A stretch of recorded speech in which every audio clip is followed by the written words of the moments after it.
Welcome. We are now approaching the end of module 2, that is flow sheet synthesis. So far we have seen various aspects of flow sheet synthesis, various levels of flow sheet synthesis, the decisions that we have to make at each stage, and thereafter we also dealt with a few problems on the selectivity in parallel reactions as well as series reactions. Now, in this lecture, which is the second tutorial of this module, we shall deal with the selectivity in multiple reactions which are neither necessarily parallel or series, and we shall also see some problems on synthesizing a flow sheet and determination of the economic potential of the flow sheet at various stages. So, we start with the first problem, that is the selectivity determination in multiple reactions. Now, let us see the problem statement first. Consider the reactions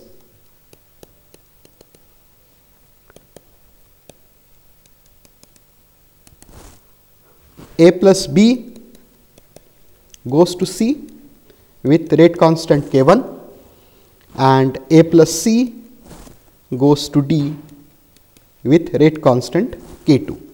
Now, C is the desired product and D is the undesired or waste product.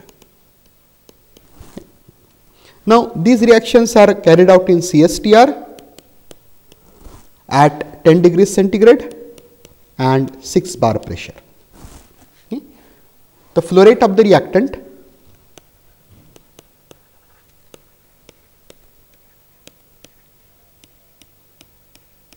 A and B is Q, unit may be meter cube per second, and the volume of the reactor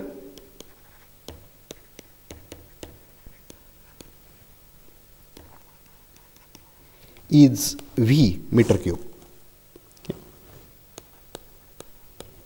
Now, we have to determine the selectivity in terms of conversion of the limiting reactant A. Determine the selectivity in terms of conversion of limiting reactant A. The molar ratio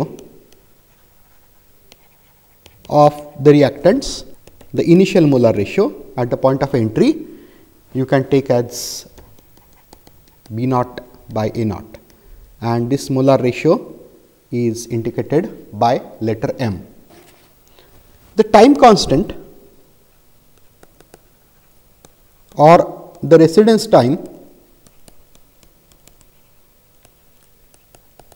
of the reactants will be equal to the volume of the reactor divided by the volumetric flow rate. We already know that molar ratio is B naught by A naught, and now what we do is that we denote the moles of the 4 component of the system by the same letter.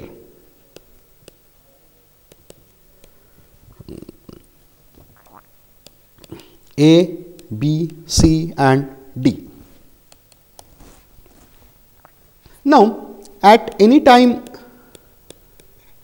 t greater than 0, the net change of moles of A, which is A naught minus A, would be equal to tau into K1, the rate constant, into A and B, okay, and plus K2 into A into C. Similarly, B naught minus B, the change of number of moles of B would be equal to tau into K1 into A into B, okay, and the number of moles of the 2 products formed C and D will be, for C it will be tau into K1 into A into B minus K2 to A into C, and for D it will be tau into K2 to A into C.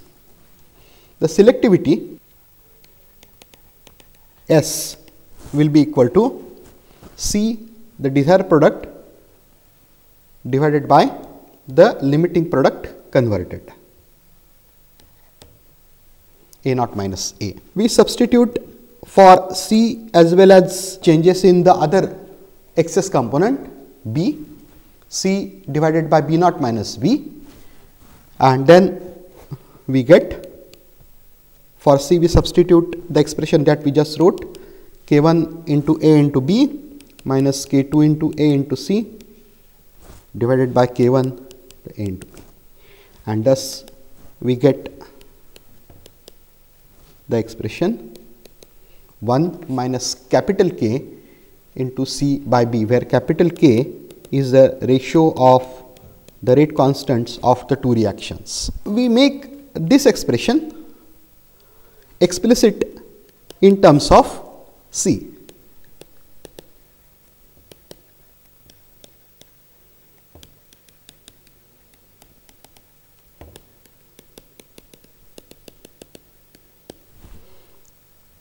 You can simply rearrange the equation, which is rather straightforward.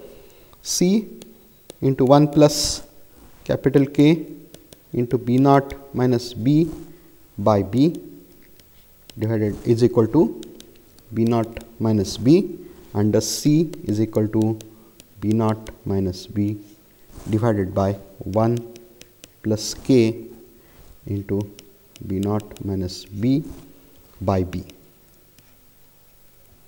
So, this is our first result. We can also write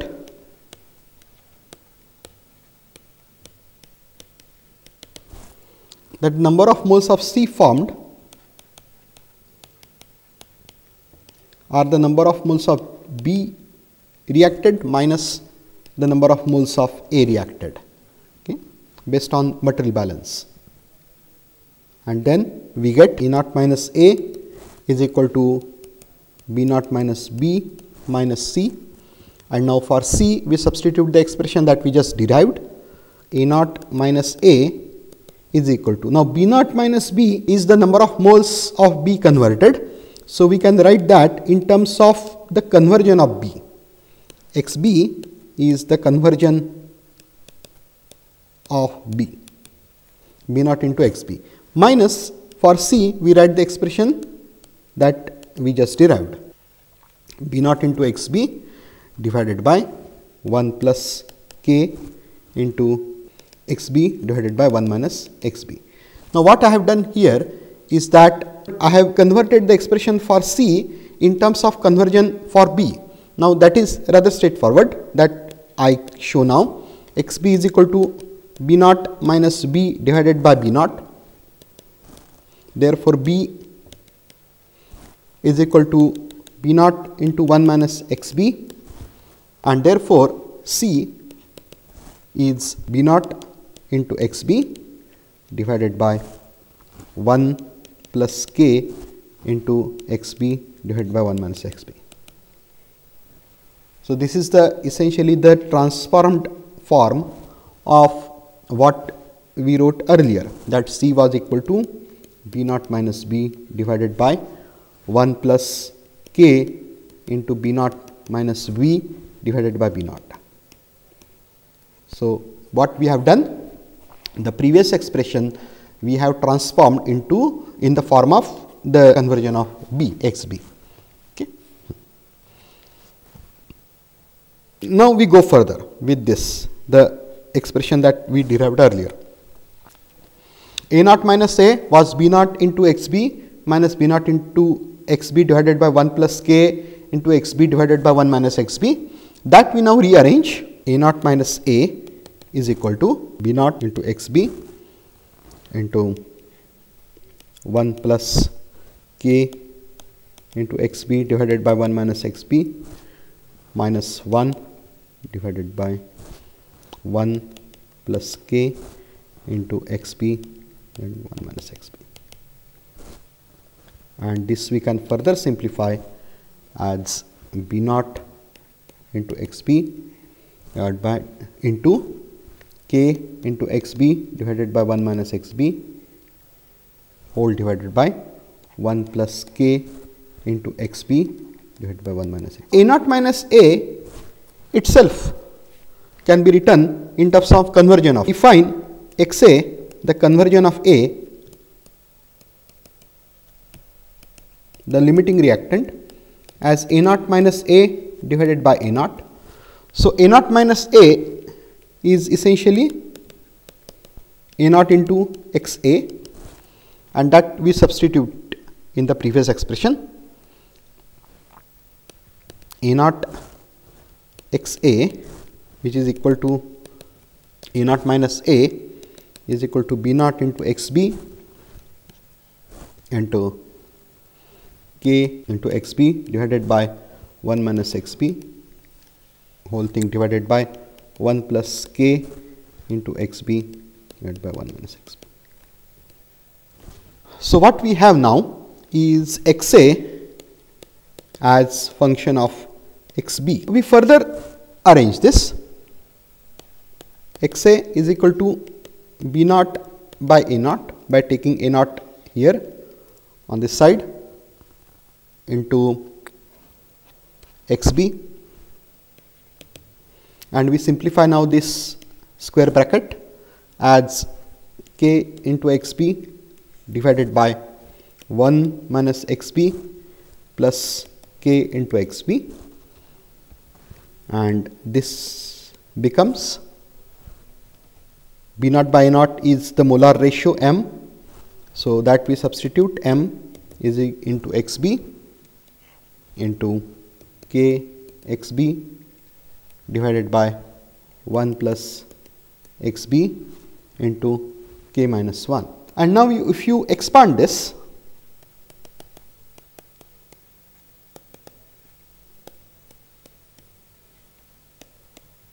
you get a quadratic in terms of xa, in terms of xb, which if you solve will give you an explicit expression for xb as function of xa. This I leave as exercise. It is simple. I will give the final form of quadratic which you can solve. Mk into xb square is equal to xa into 1 plus xb into k minus 1. This is what you get if you expand that the previous equation, which you can rearrange in the form of our regular quadratic equation ax square plus bx plus c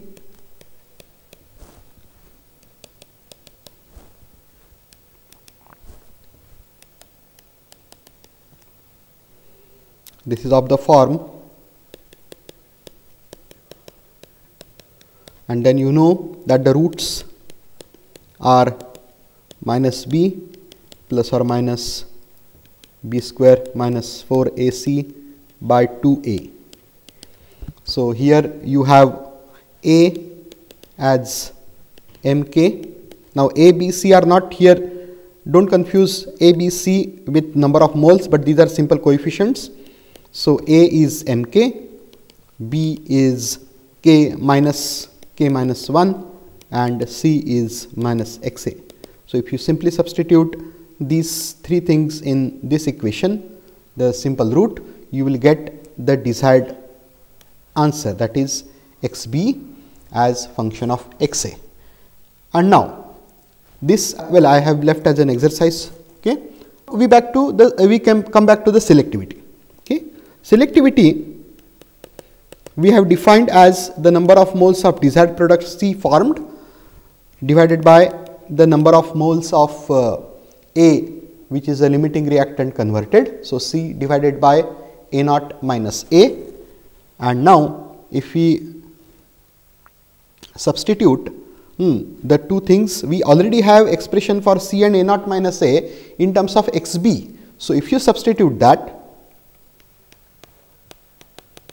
substituting for C and A naught minus A in terms of xb, will give you the following. S will be equal to C, which we have obtained as B naught into XB divided by 1 plus K into XB divided by 1 minus XB, and for A naught minus A we obtained B naught into XB and K into XB divided by 1 minus XB, whole thing divided by 1 plus K into XB divided by 1 minus XB. Okay. And this can be simplified as 1 minus XB divided by KXB. So, we have selectivity in terms of the conversion of B, and if you substitute for B XB in terms of XA by solving the quadratic equation that I gave earlier, you will get the desired answer. So, that final answer I have left as an exercise for you. So, this is how you determine the selectivity in case of multiple reactions, which are not necessarily parallel reactions or series reactions. Okay. So, we have dealt with all three types of selectivities. Okay. We go to the next problem. In this problem, we have to determine the economic potential of a particular process. But before that, we have to do the material balance, and then we have to do some initial calculations. Okay. So, let us try to do that first before we go to economic potential. The problem statement is on the screen. What we have is an energy integrated process for producing acetone from isopropanol. The flow sheet is on your screen. This is what is the flow sheet. You have the feed is the isopropanol azeotrope IPH2O feed, which first goes into a preheater, then it goes into another exchanger, that is FEHE, feed to effluent heat exchanger, then it goes to the reactor. Since it is endothermic process, you have to supply heat which is given by a furnace, and the reactor effluent initially passes through the same feed. We shall see the second problem of this tutorial, that is the flow sheet synthesis for the acetone process. Acetone is manufactured by dehydration of isopropanol, and we have the basic reaction as isopropanol getting decomposed to acetone and hydrogen. Okay. Now, let us see the basic aspects of this particular. The feed of the process is an azeotrope containing 70 mole % of isopropanol. The reaction takes place in a CSTR, where the heat is supplied for the reaction. Since this is a decomposition reaction, it is an endothermic reaction, and the heat of reaction is plus 25,800 BTU per mole. The heat capacity of azeotrope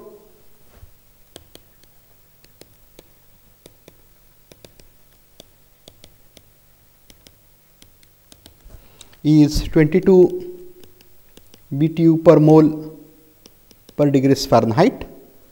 The reactor conversion is 80%, and the inlet temperature of the feed is 572 degrees Fahrenheit. Okay. Now, you can easily convert these units into SI system by 1 BTU is 1.055 joules. You already know the conversion between degrees Fahrenheit and degrees centigrade. Okay.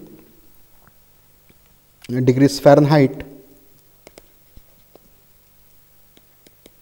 is 1.8 times degrees centigrade plus 32. Okay. So, this simple conversions we can do. Okay.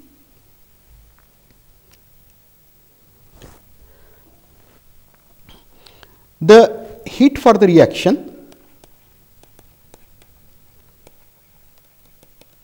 is supplied by condensing a Doutham liquid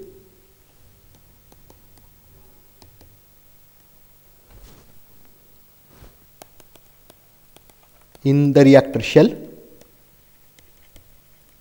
The reactor is essentially a shell and tube heat exchanger in which the tubes are packed with the catalyst and the reactant isopropanol flows in the form of vapor over the catalyst, and the heat is supplied by condensing a Doutham liquid, vapors of Doutham liquid into the shell of that particular heat exchanger. The temperature of condensation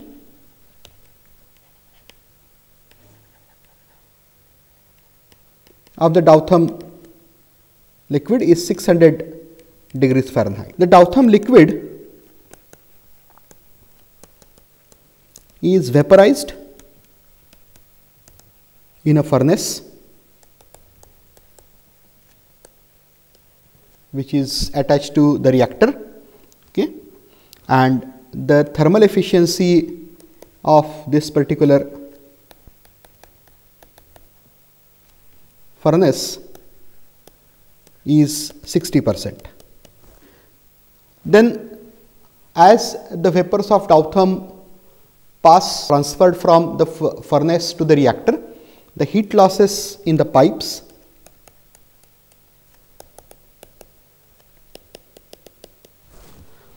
or the transport lines are about 20%. So, you can say the heat loss is about so that heat loss is about 20%. Okay, that is it. The fuel cost of the furnace, which could be an oil fired furnace or diesel fire furnace, okay, can be taken as rupees 500 per MMBTU, million metric tons BTU, okay, and the process operates 8,000 hours a year. So, this is the data that we have for this particular process. We have to answer following questions for the process. First, draw the input-output structure of the flow sheet.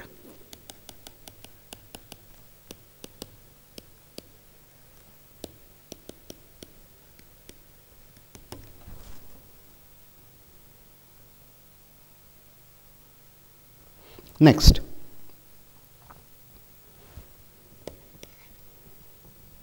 determine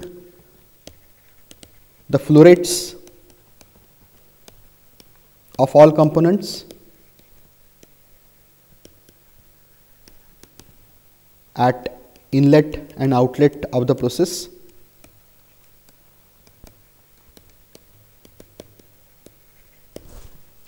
Third is draw the recycle structure of flow sheet.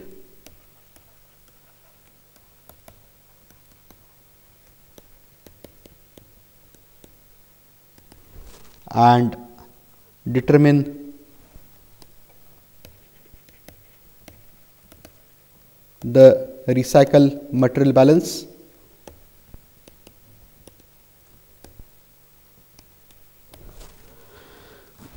Then the next is determine the annual cost of fuel for the furnace.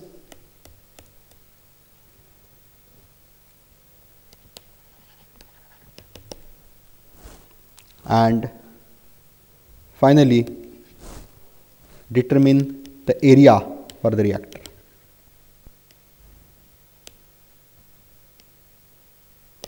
I told you that the reactor in the present case is in the form of shell and tube heat exchanger. So, we have to determine the area of this heat exchanger. let us start dealing with these questions one by one. The first question, that is the input-output structure of the flow sheet. Okay. Since we have only one reaction in this particular process, the structure is relatively simple. We have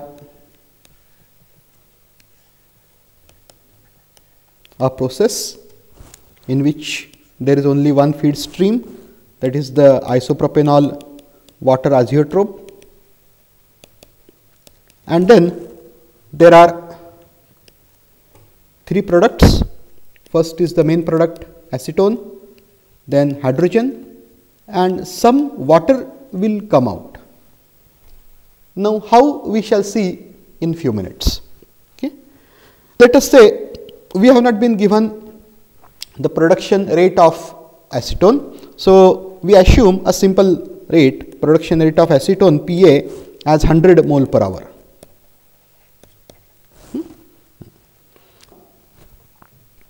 If you see the stoichiometry of the reaction, then the production rate of hydrogen will also be 100 mole per hour.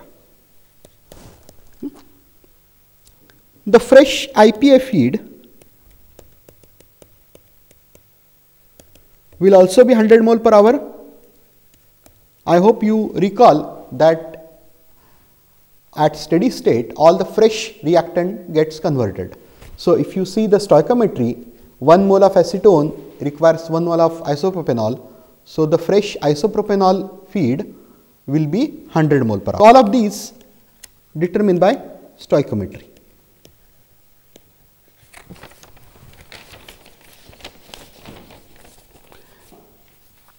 The feed is not pure isopropanol, but an azeotrope. So, the amount of water that enters with the feed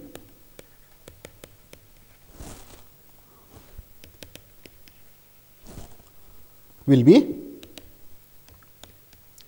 0.7 into 100 divided by W plus 100, where W is the total moles of the feed. So, W becomes 42.9. The total azeotrope will be 100 mole per hour of isopropanol plus the accompanying water, which is 42.9 mole per hour. So, total 142.9 mole per hour. So, this is what will be at the inlet. Okay. So, we have determined all flow rates of all components at the inlet and outlet of the reactor. We summarize: isopropanol water azeotrope 142.9 mole per hour, acetone 100 mole per hour, H2O 100 mole per hour. Now, we have not still yet determined the amount of water. Now, that we shall do now. Out of this azeotrope, the isopropanol gets converted and water is left out. Okay. That water will be 42.9 mole per hour. So, if we compare this particular process to the HDA process that we have seen, water you can consider as an impurity, and then that has to be removed from the process at all time. Therefore, the flow rate of water at reactor outlet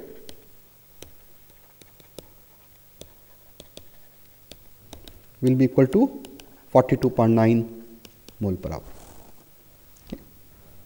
Therefore, we write this parameter in the flow sheet: H2O 42.9 mole per hour, and therefore, we have determined the complete input output structure of the flow sheet with the material balance. Let us see the recycle structure of the flow sheet.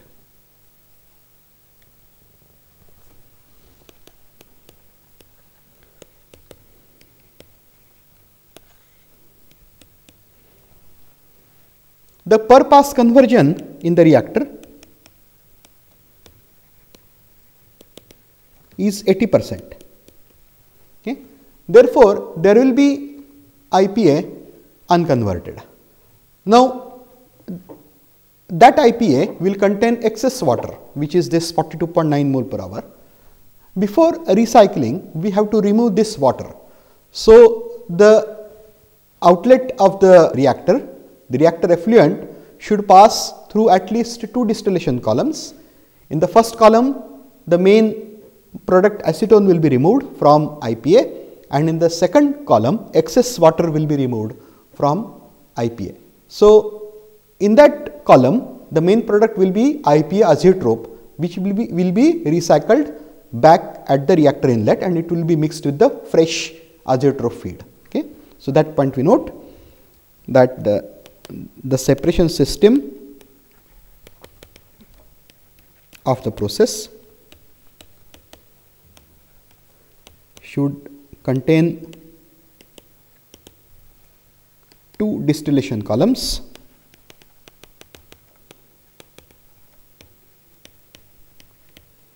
First column removing the main product acetone,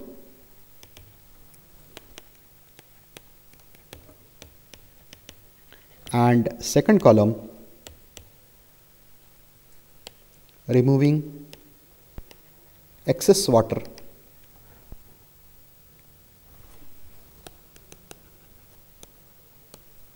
from IPA to distill off IPA azeotrope, which will be recycled at reactor inlet. Okay. So, now we can very easily draw the recycle structure of this particular flow sheet. We have first the process or the reactor. Okay. The feed to the reactor will be the fresh IPA azeotrope. Then the reactor effluent should enter a separation system.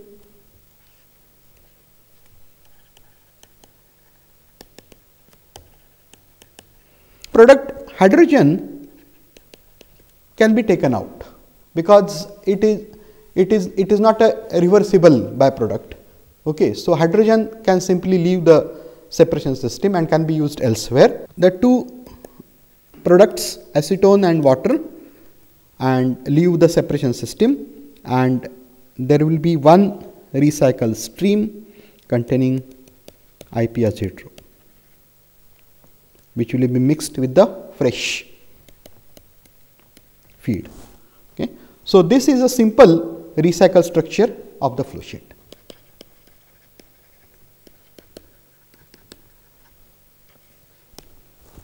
We have determined it from theoretical considerations.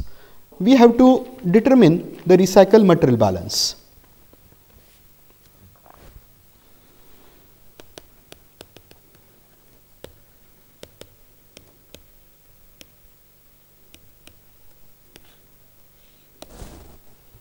Okay. The total IPA feed,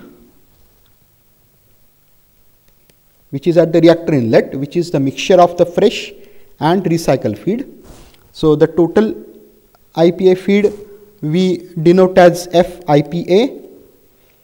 FIPA is equal to the fresh feed IPA, that we denote as FIPA divided by the conversion. Now, this is a relation that we have used earlier in case of HDA process as well. So, this directly applies in the present case. Okay. Then we can easily, if we substitute all the values that we have, FIPA, the total feed of IPA should be 100 divided by 0.8, which is a per pass conversion, and that is 125 mole per hour. The IPA in recycle stream it will be obviously the unconverted IPA. We have assumed complete recovery of IPA, no losses. So, IPA, F IPA into 1 minus x. So, 125 into 1 minus 0.8, that turns out to be 25 mole per hour. I write here the assumption that we make complete IPA recovery with no losses.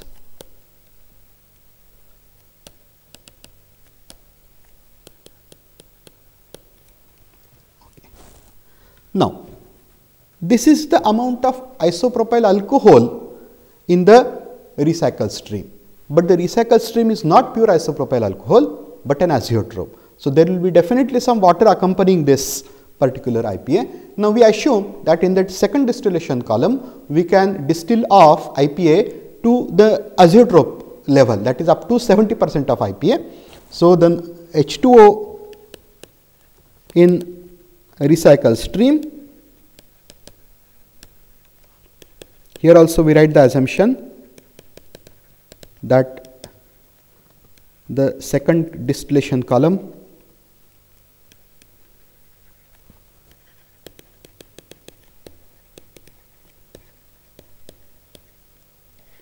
distills off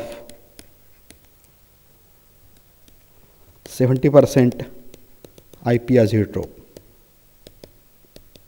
Okay. With this assumption, we can say that the amount of water in the recycle stream will be 0.3 by 0.7, that is 10.7 mole per hour. So, now we have determined the amount of the material balance of the recycle stream. Okay. So, the total recycle stream will be 25 plus 10.7, that is 35.7 mole per hour. So, that point we note here, 35.7 mole per hour of the recycle stream. Now, the third question was about the reactor heat effect.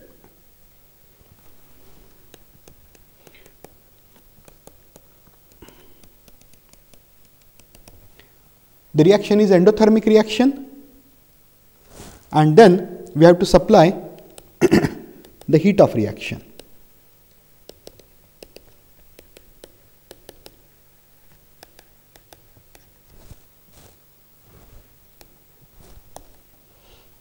Assuming that the reactor operates isothermally,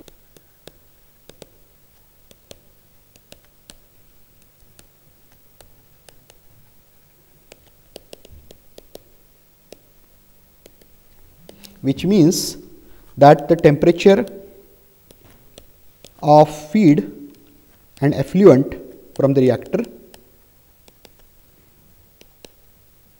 is same, we can easily calculate the amount of heat that is required. Okay.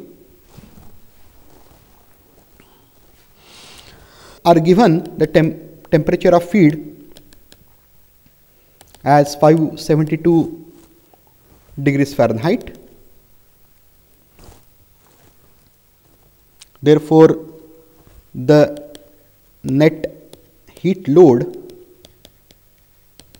will be 25,800 into 100. This is BTU per mole and 100 mole per hour of reaction. So, this is 25,800 BTU per hour. So, this is the reactor heat load. We are given the temperature of feed as 572. We assume isothermal operation, that means the temperature is same at the reactor inlet and outlet, and the Doutherm vapor condenses at 600 degrees Fahrenheit. This was also given to us. If we assume no subcooling of the condensate, the driving force or delta T will be 600 minus 572, that is 28 degrees Fahrenheit. Now, we have not been given the overall heat transfer coefficient. If we have to use the relation Q is equal to UA delta T, okay, we do not know right now the U. However, if we have a vapor system, okay, that means in a shell and tube heat exchanger, let us say one pass each, one shell pass and one tube pass, and vapor is reaction in vapor phase is occurring in the tubes, and there is heat transfer, a vapor condensing in the shell. The typical heat transfer coefficient that you are likely to have is something like 10 BTU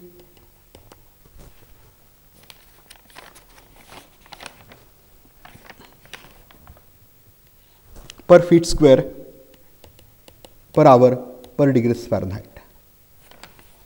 Now, this value I have obtained from the order of magnitude heat transfer coefficients given in standard texts, like for example, Perry's handbook, or the book of Holman heat transfer, or the book of DQ Kern process heat transfer. So, for these kind of systems, a typical heat transfer coefficient is given, and I have taken the value of U from this text. Okay. Substituting now all the values that we have, area is equal to Q divided by U delta T. Q we have just determined as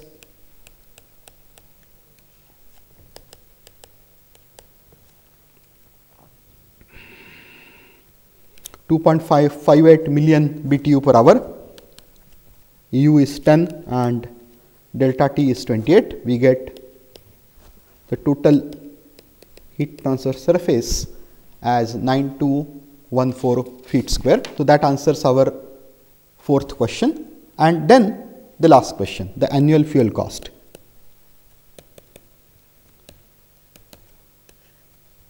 From this area, you can also get the cost of the heat exchanger reactor, but that point we are going to deal in the other module of process economics, in which we shall see the cost correlations. So, that point I defer for the next module. Annual fuel cost, okay, we have to determine now. The Tautham liquid is evaporated in a furnace, and those vapors are transported to the reactor, and then the vapors condense in the shell. Okay. So, there is, in the first place, the furnace efficiency comes into picture, and then the heat losses. We have been given furnace efficiency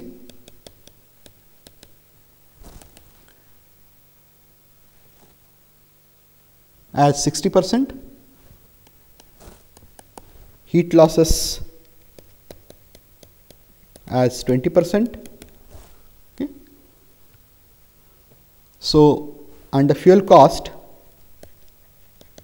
is rupees 5000 per MMBTU, million metric BTU, okay, and total operational hours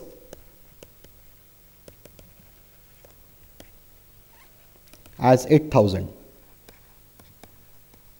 The reactor heat load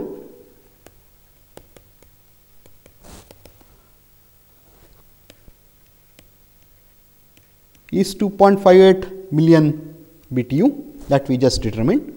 However, the heat that needs to be generated at the furnace will be this divided by 0.6 into 0.8, because 20% will be lost. So, this divided by 0.8 into 8000. So, the total heat that needs to be generated, okay, or this I will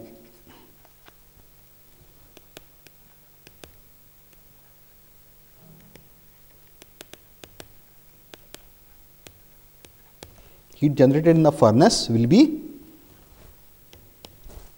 5.375 million BTU into 8000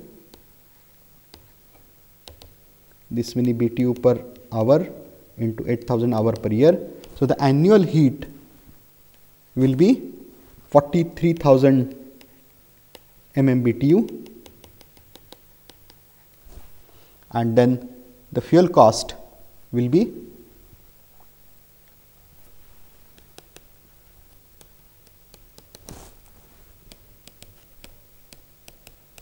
43,000 MMBTU into 5,000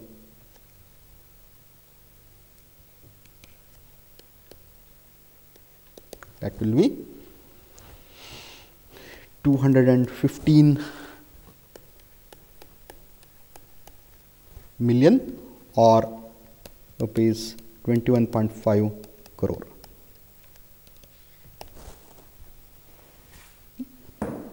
So, this is how we have solved the problem of flow sheet synthesis for the IPA process. These are obviously very preliminary calculations. In the subsequent lecture, we shall see more detailed calculations, especially the calculations of distillation column and the feed to effluent heat exchanger, all those things.